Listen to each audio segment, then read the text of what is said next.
9th of February 2005 marked an important date in Italy. On this day, the number 53 was finally announced on the Venice Wheel lottery. But you might think, why does the announcement of a lottery number mark an important date? Well, there's a story behind this. Let's dive in. Lottery gambling is a popular form of entertainment in Italy. As lotteries work, players in these Italian lotteries can place their bet on a selection of numbers between 1 to 90 and win a bet if their chosen number gets picked. Well, but what happens if a specific number does not get announced for a really, really long time? And that's what happened between 2003 to 2005.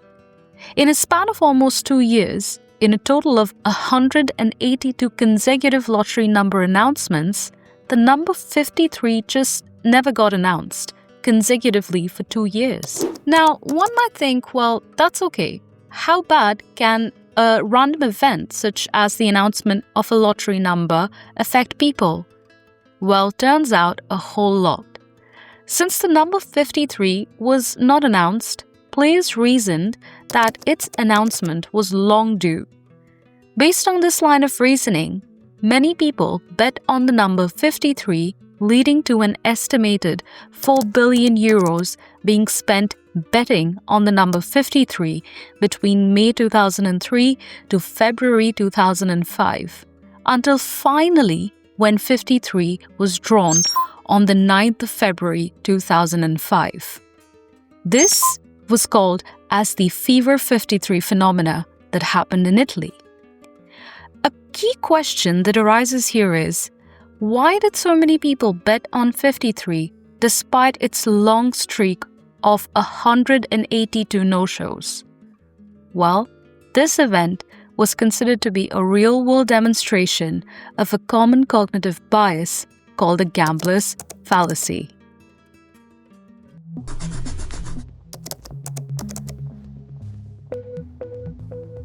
Gambler's fallacy is a cognitive bias wherein one predicts that when a series of same outcomes have appeared consistently, then the opposite outcome is due. For instance, when a streak of losses occur, one may predict that a win is due. It is said that the first published account of gambler's fallacy was found in the works of the polymath Laplace in 1820 and has been since spoken of and actively researched across the fields of psychology, neuroeconomics, behavioral economics, and finance and investment research as well. This body of growing studies have highlighted how we can all fall prey of this cognitive bias in various settings. Evidence demonstrating the gambler's fallacy has been reported in both controlled lab experiments as well as in field settings studying the phenomena of gambling.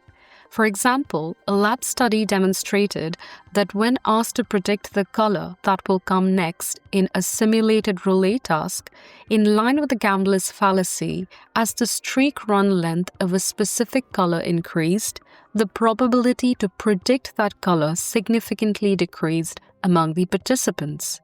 In line with these findings, a field study assessing real-life relay gambling also reported that as the streak length of a particular color increased, the players increasingly bet against the winning outcome.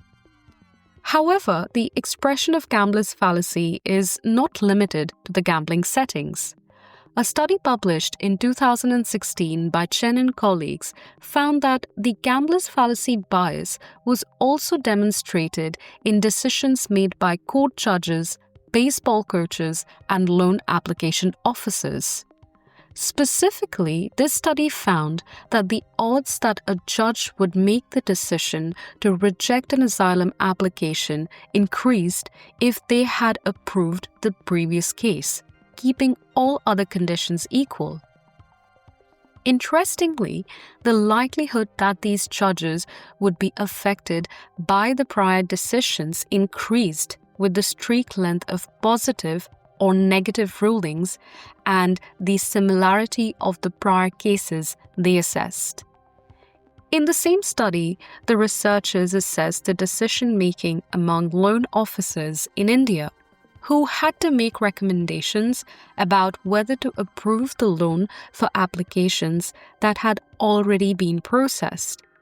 The results indicated that the loan officers were less likely to accept a loan application if they had approved the prior application.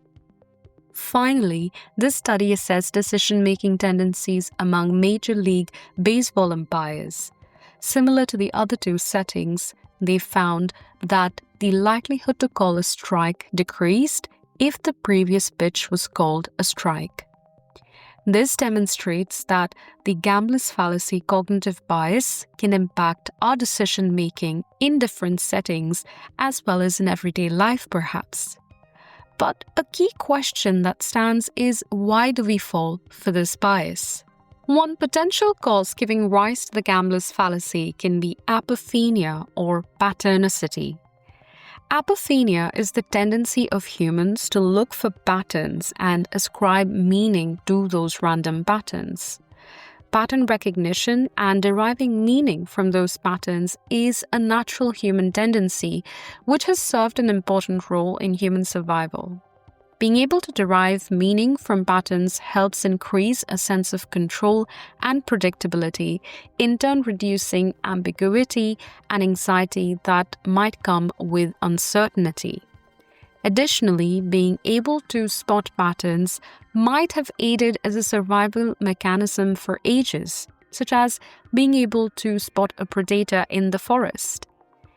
In the case of gambler's fallacy, when we look for patterns such as those that come from streak of outcome events, we may use this outcome pattern as a key information source to inform our future decisions, thinking that they can tell us something important and thereby helping us predict what's coming next. A more prominent account that is commonly cited when explaining the causes giving rise to gambler's fallacy comes from the research of Nobel Prize-winning researchers Amos Tversky and Daniel Kahneman. In 1971, research conducted by Tversky and colleagues demonstrated that individuals have a tendency to focus on the strength of evidence as compared to the weight of evidence. Let's understand this a bit more in detail by looking at an example. Imagine, for instance, a coin can be flipped for a maximum of 1,000 flips. Now let's say we observed 50 coin flips and saw the heads showed up 45 times out of 50. In this scenario, if we predicted that a tail was due, then essentially we would have focused on the strength of the evidence. But say we saw all the 1,000 coin flips and observed that the heads appeared about 450 times. Then our conclusions about the outcome of the coin flips would differ because having seen the entire population of outcomes, we will now make our conclusions based on the entire population of outcomes. In this case, one will have focused on the weight of the evidence. Essentially, the phenomena of gambler's fallacy is said to arise when we focus on the strength of the evidence. When one focuses on the strength of the evidence, the conclusions about the next outcome is based on the small samples of information that they have witnessed, and believe that these small samples are representative of the larger sequence of outcomes. Viewing chance as a self-corrective process, individuals tend to believe that the shorter streak of outcomes closely mirror the characteristics of the entire population of outcomes. This, in turn, leads to underestimating the variability that can be observed in those smaller samples of outcomes. So, if a coin is tossed for 1,000 times, and we observe heads 50% of the times, expecting a similar 50-50 split of the outcome in a smaller sample of, say, 10 tosses is much less likely. This is called as the law of small numbers. Alright, so that was the gambler's fallacy in a nutshell. Have you ever experienced the gambler's fallacy bias during any of your decision-making processes? Let us know in the comment section below. And as always, thank you so much for watching. I hope that you found this video interesting and perhaps informative. If you did, please like and subscribe the channel for more videos, and I will see you in the next one.